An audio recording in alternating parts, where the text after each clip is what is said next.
Have you ever had the impression that God stopped helping you?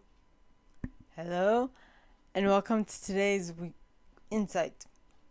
I was gonna say weekend insight, but today is just an insight. And I particularly want to talk about this because, sometimes we feel like God is not there, God is not helping us, and that in and of itself is an issue. But what I want to talk about is, that is a perception that we might have, which is generally not the case because God is everywhere.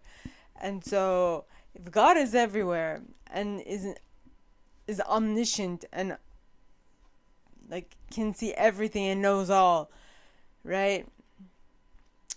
How can God not know what we're going through? How can God not understand what we're going through?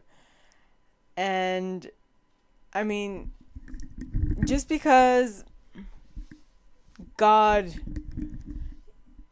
we might think that God does not understand and does not necessarily want to assist us, does not mean that that is actually the case. I feel like we perceive God as one of us. And so we compare God to one of us. But God is not one of us. When I say one of us, I mean, it's not human. How can the thing that created us be us, right? It can't. Other than if God was an actual person, which he became through Jesus Christ.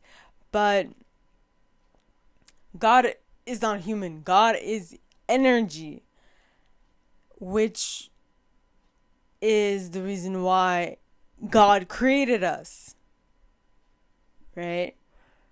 And so, because God is not us, but has made us, there is a distinction.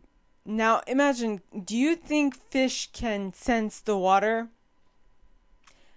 To fish, water is like air.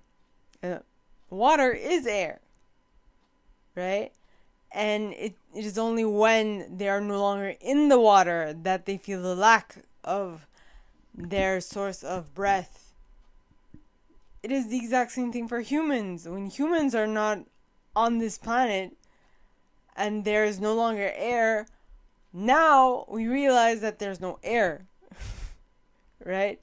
So what I'm trying to get at is, if we suddenly were surrounded by God, we are always surrounded by God, but all of a sudden we get somewhere where God is no longer present, we will definitely feel a shift, a distinction, a difference. And at that point, that is when we'll see that something has changed. So my question to you is, what makes you feel like you're separate from God? Ponder that.